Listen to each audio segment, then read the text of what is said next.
By the time I recorded this video, it would have been a week until the Wuthering Heights theatrical release. Just to prepare, just to make sure I got my notes correct, I have reread Wuthering Heights and a little bit of research of Wuthering Heights as well. One of the main things while researching, watching videos about Wuthering Heights, is the statement, Wuthering Heights is not a romance.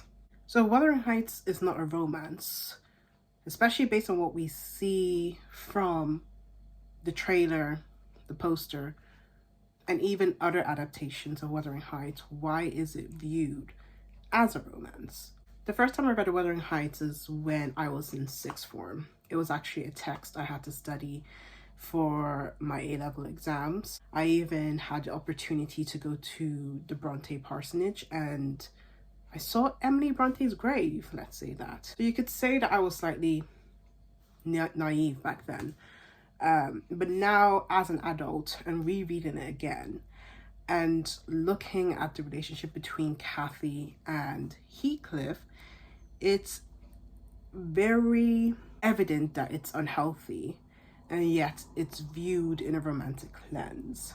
In previous videos, I have mentioned my thoughts on the film and how even before the film has come out, it's already been controversial. It's already been a disaster, mostly because of the casting.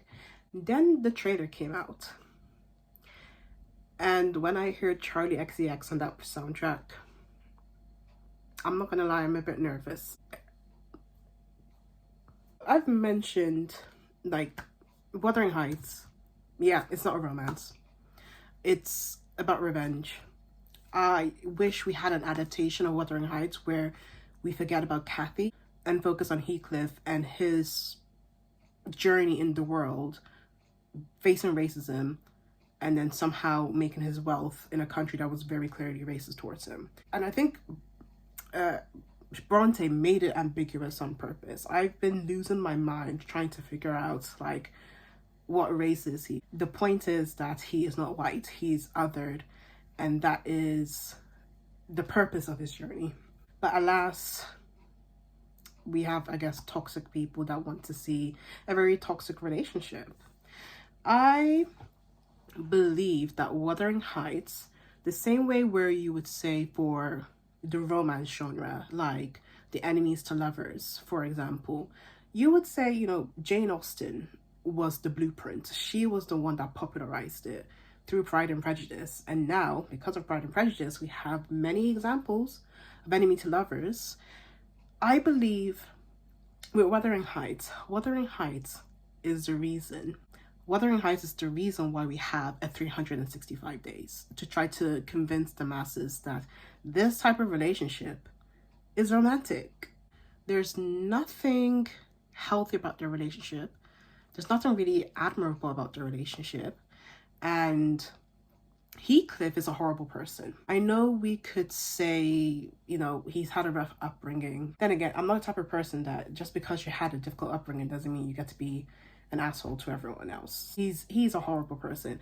Especially, people would know this if they paid attention to the second part of the story. After Kathy dies, there is like a whole other plot where he's just horrible to Kathy's child, the child she had with her husband before she kicked the bucket. Heathcliff's marriage to Isabella. I don't know if this is gonna come up in the film, but I feel like it's kind of heavily implied with a couple of sentences from Isabella's letter to Nellie Dean. I think it's heavily implied that Heathcliff essayed her in, like, marital essay. The reason why I say this is because it was a very quick turnaround when she realized that Heathcliff was a horrible person. She even says to Nellie Dean, like, is Heathcliff a man? If so, is he mad? And if not, is he the devil? So she very quickly sees his true character and realizes that he is the devil incarnate, basically. That's the only reason I can understand how Heathcliff has a child himself. And I'm sorry if I spoiled it for you, but Heathcliff has a child he hates and abuses as well. So before I get into the quotes that I believe is lying to folks, maybe to folks who are not very into literature, to folks who don't really understand the story of Wuthering Heights, and they're probably seeing this poster, they're seeing the trailer, and they're thinking, oh, Margot Robbie, Jacob Elordi, I'm here for a good romance. It's not a romance, it is a toxic love story. I think the reason why people are viewing their relationship through a rose-tinted glasses lens, I would say, is because their love, despite how toxic it is, kind of transcends societal norms or societal conventions when it comes to romance. Like, for example, in Jane Austen's work, the romance is there. You still get the feels, but it's still contained within societal expectations. Whereas in Wuthering Heights, there's something slightly forbidden about their love story, especially with Heathcliff being a man of no money or title and him being a foreigner. Him being a foreigner, I back then when Bronte was writing, he would have been viewed as exotic. And exotic, in their terms back in the day, was not viewed in a complimentary sense, like you would say today, someone who's exotic is complimentary. Back then it wasn't. So anything that was exotic, it was kind of viewed as something morally wrong, morally ambiguous. Hence Heathcliff's terrible character personality, whatever you say. I remember when I was at university studying another text. It was called Zafloya. And literally, I remember being so mad, literally the bad guy, the only black man in that text, the only black character in that text was the literal devil. The literal devil. I threw that book out the window. What? That's what I mean when I say anything that is exotic, anything that is not white, is viewed as something morally ambiguous. Like the literal devil incarnate, and we're having Heathcliff being attached to devilish imagery. My second reason why I believe there is this romanticized view on their relationship is because Heathcliff is a Byronic hero. For the non-literature buffs, people that don't read classics like that, a Byronic hero is basically, if I were to explain it in a modern context, is the bad boy archetype. Someone who is, I like to say, sad, moody, broody. They're rebellious, slightly charismatic. They're morally ambiguous. For Isabella Linton, those were the qualities. Maybe the moral ambiguity, that probably went over her head. But those qualities, that rebelliousness, that's, someone who has been ostracized from society, is able to rise up and become a rich man. I suspect that's what attracted her to Heathcliff. And that is what is attracting the masses to Heathcliff, even though I can see past the BS. The quotes I'm going to read that I believe is lying to us.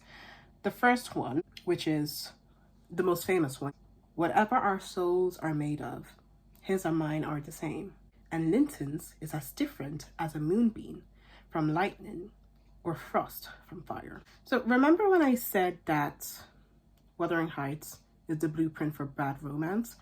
I just remember after that Wattpad story, I remember the author literally using that phrase in her book, and then in the film when it came out. And honestly, that should have been a warning for how terrible bootleg Harry Styles and what's her name, Tessa's relationship was going to be, because that was also toxic as hell. This quote is very, very, very heavily implies their codependency and how insane that they are. Another quote: but one of their chief amusements to run away to the moors in the morning and remain there all day. They forgot everything the minute they were together again. I don't know if you understand, again, talking about conventions in would have been the Victorian era at the time. I think it was written in 1840 something. I think the Victorian era. Where's their chaperone? Should not be together running the moors without a chaperone looking at, watching them, making sure that they're not being a little bit too handsy. Another quote. And this is from near the beginning. When, what's his name, Mr. Lockwood comes in, he rents out Wuthering Heights. He stays in a room that I think is believed to be Kathy's old room. And then she comes to see him as a ghost. Heathcliff comes in and he's like, come in, Kathy, do come. Oh, do, once more. Oh, my heart's darling, hear me this time.